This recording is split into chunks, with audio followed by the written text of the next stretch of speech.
وما هو بمزحزحه من العذاب أن يعمر وما هو بمزحزحه من العذاب أن يعمر আসসালামু আলাইকুম ওয়া রাহমাতুল্লাহি ওয়া বারাকাতুহু। সম্মানিত দর্শক ও শ্রোতা, আশা করি সবাই ভালো আছেন।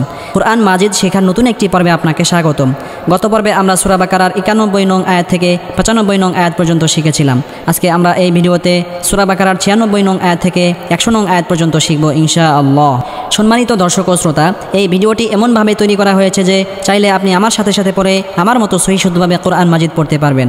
আর যারা আমাদের এই চ্যানেলে নতুন, তারা অবশ্যই চ্যানেলটি সাবস্ক্রাইব করুন। সাবস্ক্রাইব না করলেও একটি লাইক এবং কমেন্ট অবশ্যই করুন, কারণ আপনার এই লাইক এবং কমেন্টের কারণে ইউটিউব অ্যালগরিদম আরও 100 জনের কাছে আমাদের এই ভিডিওটি পৌঁছাবে, যার ফলে অন্যরাও কোরআন শিখতে পারবে ইনশাআল্লাহ। তাহলে চলুন আমরা আমাদের মূল সবক শুরু করি। আউযু বিল্লাহি মিনাশ শাইতানির রাজীম। বিসমিল্লাহির রহমানির রহিম। প্রথমে আমি এই আয়াতের কিছু অংশ রিডিং করব। وَلَتَجِدَنَّهُمْ أَحْرَصَ النَّاسِ عَلَى حَيَاةٍ وَمِنَ الَّذِينَ أَشْرَكُوا ওয়াও জবর ওয়া লাম জবর লা, ওয়ালা তা জবর তা জিম জের জি, ওয়ালা তাজি দাল নুন জবর দান, নুনে বা মিমে তাজদিদ হলে সর্বাবস্থায় গুনাহ করে পড়তে হবে। ওয়ালা তাজি দান নুন জবর না, হা মিম পেশ হুম, ওয়ালা তাজিদান্নাহুম হামজা হা জবর আহ র জবর র আহ র, সাদ নুন জবর সন আহ র সন, নুনে বা মিমে তাজদিদ হলে সর্বাবস্থায় গুনাহ করে পড়তে হবে। নুন আলিফ জবর না, জবরের বাম পাশে খালি আলিফ মাদের হরফ একালি পরিমাণ লম্বা করে টেনে পড়তে হবে। সিন জের সি নাসি আহ র সন নাসি, আইন জবর আ লাম খারা জবর লা আলা, কোনো হরফের উপর খারা জবর খারাজের উল্টাবে চলে একালি পরিমাণ লম্বা করে টেনে পড়তে হবে। হা জবর হা ইয়া খারা জবর ইয়া হায়া, কোনো হরফের উপর খারা জবর খারাজের উল্টাবে চলে একালি পরিমাণ লম্বা করে টেনে পড়তে হবে। তা ওয়াও দুই জার তিউ হায়া তিউ, এখানে একটি তাজদিদ হবে, এই তানবিন ওয়াওয়ের সাথে মিলিয়ে পড়তে হবে। হায়া তিউ ওয়াও জবর ওয়া মিম জার মি ওয়ামি, নুন লাম জবর নাল ওয়ামি নাল, লাম জবর লা দাল ইয়া জার দি, ওয়ামি নাল্লাযী নুন জবর না, ওয়ামিনাল্লাযীনা হামজা শিন জবর আশরা জবর র আশরা, কাফ ওয়াও পেশ কু আশরাকু, পেশের বাম পাশে জজমালা ওয়া মাদের হরফ একালি পরিমাণ লম্বা করে টেনে পড়তে হবে। জেরের বাম পাশে জজমালা ইয়া মাদের হরফ একালি পরিমাণ লম্বা করে টেনে পড়তে হবে। ওয়ামিনাল্লাযীনা আশরাকু। সম্মানিত দর্শক ও শ্রোতা, আমি এখন এই আয়াতটি পড়ব, আমার সাথে সাথে আপনারাও পড়ার জন্য চেষ্টা করবেন, তাহলে আপনাদের পড়াও দ্রুত সহি হবে ইনশাআল্লাহ। وَلَتَجِدَنَّهُمْ أَحْرَصَ النَّاسِ عَلَى حَيَاةٍ وَمِنَ الَّذِينَ أَشْرَكُوا وَلَتَجِدَنَّهُمْ أَحْرَصَ النَّاسِ عَلَى حَيَاةٍ وَمِنَ الَّذِينَ أَشْرَكُوا وَلَتَجِدَنَّهُمْ أَحْرَصَ النَّاسِ عَلَى حَيَاةٍ وَمِنَ الَّذِينَ أَشْرَكُوا وَلَتَجِدَنَّهُمْ أَحْرَصَ النَّاسِ عَلَى حَيَاةٍ وَمِنَ الَّذِينَ أَشْرَكُوا ইয়া জবর ইয়া ওয়াও দাল জবর ওয়াদ, ইয়াওয়াদ দাল পেশ দু, ইয়াওয়াদ্দু তাজদিদ ওয়ালা হরফ দুইবার করে উচ্চারণ করে পড়তে হবে। ইয়াওয়াদ্দু হামজা জবর আহা জবর হা আহা দাল পেশ দু, আহাদু হা মিম পেশ হুম আহাদুহুম, লাম ওয়াও জবর লাউ ইয়া পেশ ইউ লাউ ইউ, এখানে ঠোঁটকে গোল করে উচ্চারণ করতে হবে। লাউ ইউ আইন মিম জবর আম, মিমে বা নুনে তাজদিদ হলে সর্বাবস্থায় গুনাহ করে পড়তে হবে। মিম জবর মা ইউ আম্মা র পেশ রু ইউ আম্মারু, হামজা লাম জবর আল ফা জবর ফা আলফা, সিন জবর সা নুন জবর না সানা, তা দুই জার তিন সানা তিন, এখানে ওয়াকফ করলে বা থামলে গোলতা হা হয়ে যাবে এবং সেই হায়ের ওপর জজম হবে। আলফা সানাহ। ইয়াওয়াদ্দু আহাদুহুম লাউ ইউআম্মারু আলফা সানাহ يود أحدهم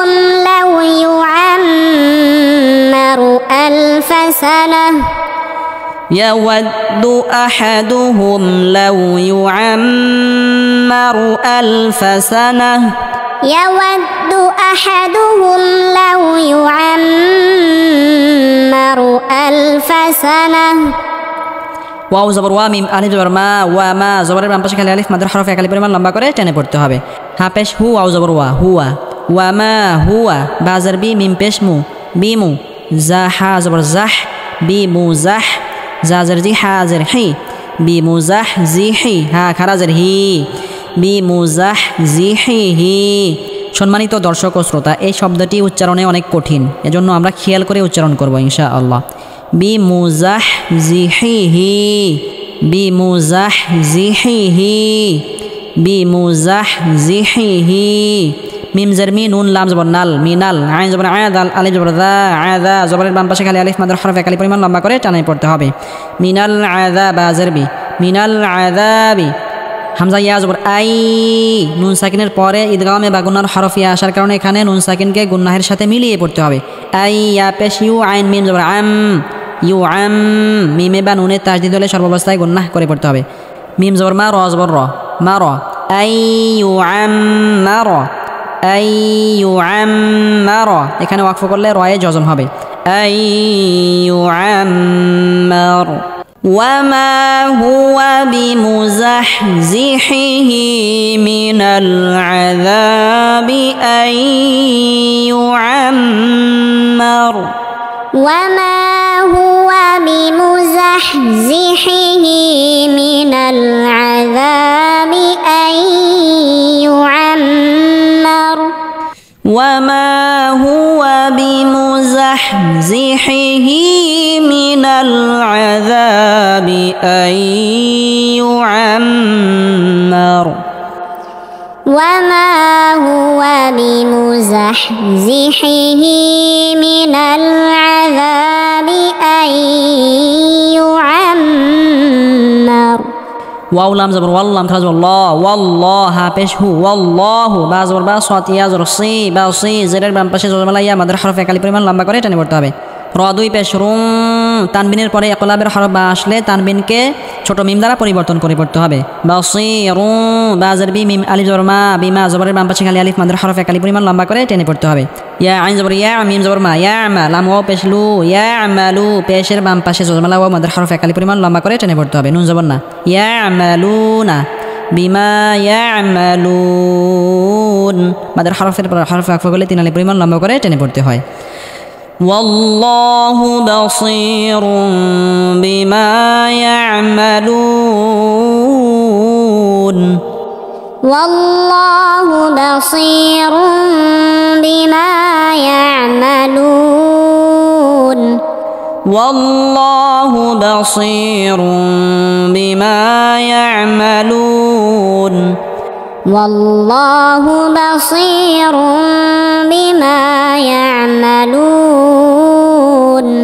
কফ লাম পেশ কুল মিম নুন জবর মাং কুল মাং নুন সাকিনের পরে ইকফা হরফ কাফ আসার কারণে এখানে ইকফা গুন্নাহ করে পড়তে হবে। নুন সাকিনকে ইকফা সহ গোপন করে পড়তে হবে। কাফ আলিফ জবর কা মাং কা নুন জবর না মাং কানা জবরের বাম পাশে খালি আলিফ মাদের হরফ এক আলিফ পরিমাণ লম্বা করে টেনে পড়তে হবে। কুল মাং কানা আইন জবর আ দাল ওয়াও পেশ দু আয়া দু ওয়াও লাম দুই জবর ওয়াল আয়া দু ওয়াল লাম জেরলি আয়া দু ওয়াল্লি জিম বা জের জিব লি জিব কফতা বা জিম দাল এই পাঁচ হরফে জজম হলে কলকলা বা ধাক্কা দিয়ে পড়তে হবে। জিব রয়া জের রি জিব রি লাম জবল্লা লি জিব রিলা জেরের বাম পাশে জজমালা ইয়া মাদের হরফ এক আলিফ পরিমাণ লম্বা করে টেনে পড়তে হবে। ফা জবর ফা হামজা নুন জের ইন ফা ইন নুনে বা মিমে তাজদিদ হলে সর্বাবস্থায় গুন্নাহ করে পড়তে হবে। নুন জবর না হা উল্টা পেশ হু ফা ইন্নাহু কোনো হরফের উপর খারাজ জবর খারাজের উল্টা পেশ হলে এক আলিফ পরিমাণ লম্বা করে টেনে পড়তে হবে। ফা ইন্নাহু নুনে বা মিমে তাজদিদ হলে সর্বাবস্থায় গুন্নাহ করে পড়তে হয়। ফা ইন্নাহু নুন জা জবর নাজ জা জবর জা নাজ্জা লাম জবরলা নাজ্জালা হা উল্টা পেশ হু নাজ্জালাহু কোনো হরফের উপর খারাজ জবর খারাজের উল্টা পেশ হলে এক আলিফ পরিমাণ লম্বা করে টেনে পড়তে হবে।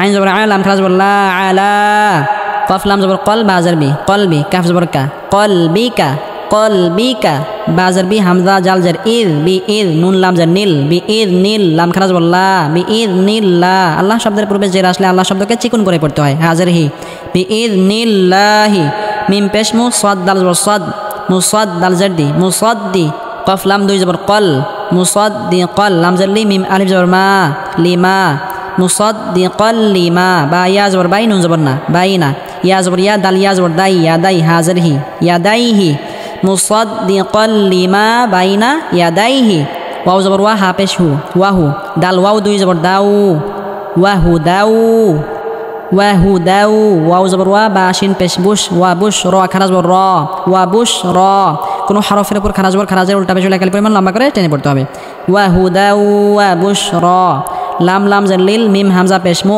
লিল মু এখানে হামজাটাকে স্পষ্ট করে পড়তে হবে লিল মু মিম জারমি নুনিয়া জানি লিল মুমিনি নুন জবর না লিল মুমিনিনা জেরের বাম পাশে জজমালাইয়া আমাদের হরফ একালি পরিমাণ লম্বা করে টেনে পড়তে হবে ওয়া বুশরা লিল মুমিনিনা মাদের হরফের পর হরফে আকফাকালি তিন আলি পরিমাণ লম্বা করে টেনে পড়তে হবে লিল মুমিনিন ওয়া হুদাও ওয়া বুশরা লিল মুমিনিন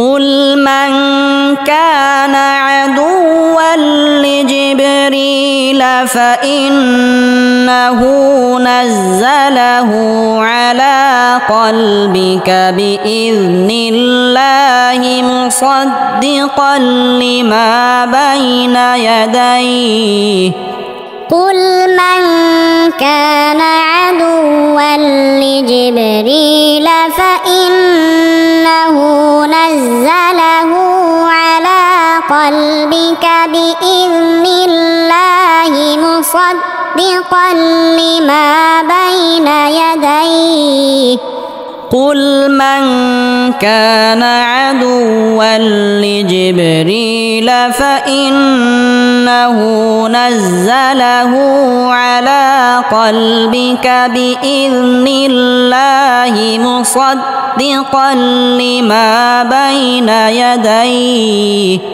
قل من كان عدوا لجبريل فإنه نزله على قلبك بإذن الله مصدقا لما بين يديه مصدقا لما بين يديه وهدى وبشرى للمؤمنين مصدقا لما بين يديه وهدى وبشرى للمؤمنين مصدقا لما بين يديه وهدى وبشرى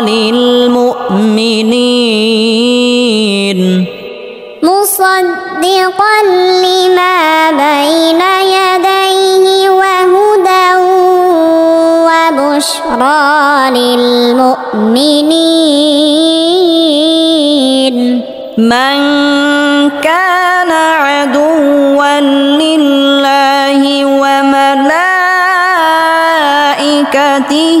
ورسله وجبريل وميكال فإن الله من كان عدوا لله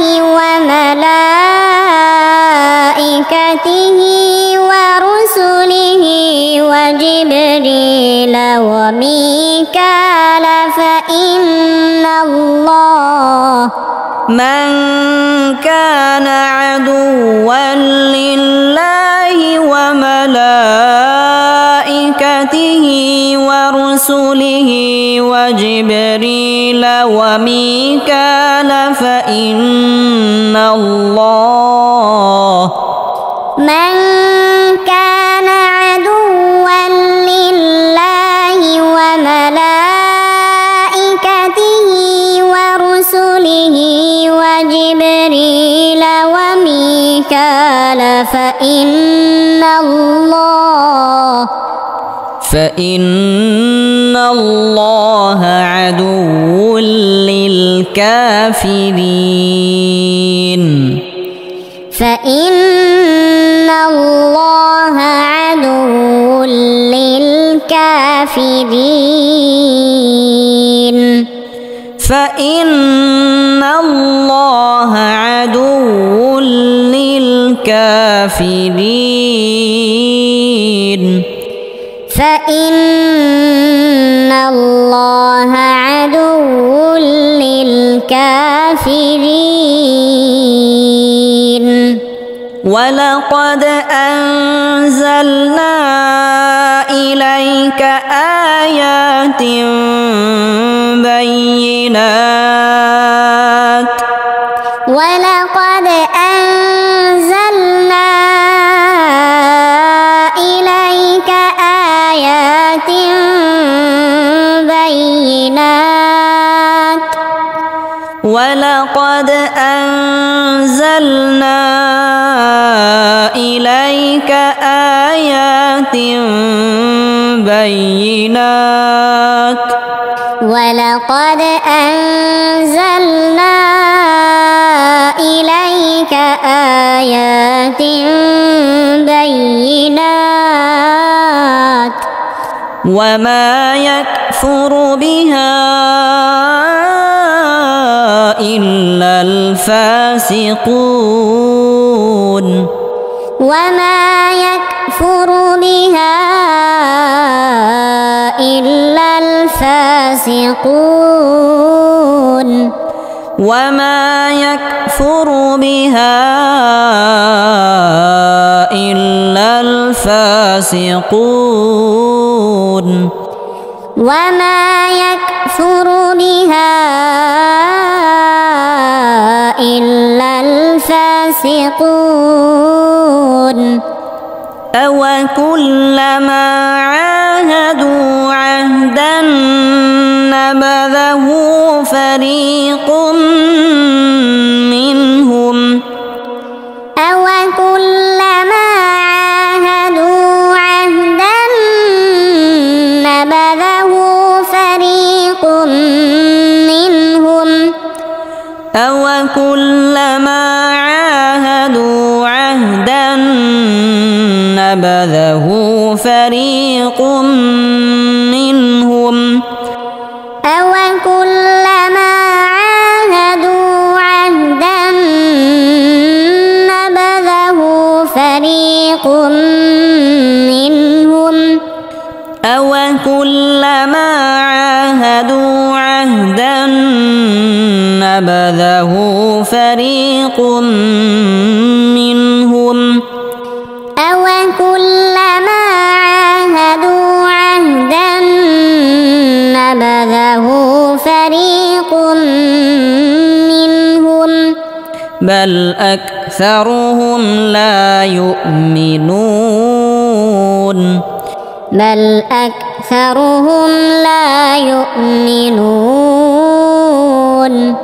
بل أكثرهم لا يؤمنون بل أكثرهم لا يؤمنون সম্মানিত দর্শক ও শ্রোতা, আজকে আমরা সূরা বাকারার 96 নং আয়াত থেকে 100 নং আয়াত পর্যন্ত শিখলাম। পরবর্তী পর্বে সূরা বাকারার 100 নং আয়াত থেকে শিখব ইনশাআল্লাহ। যারা আমাদের এই চ্যানেলে নতুন তারা অবশ্যই আমাদের চ্যানেলটি সাবস্ক্রাইব করুন এবং এই ভিডিওতে একটি লাইক এবং একটি কমেন্ট করুন।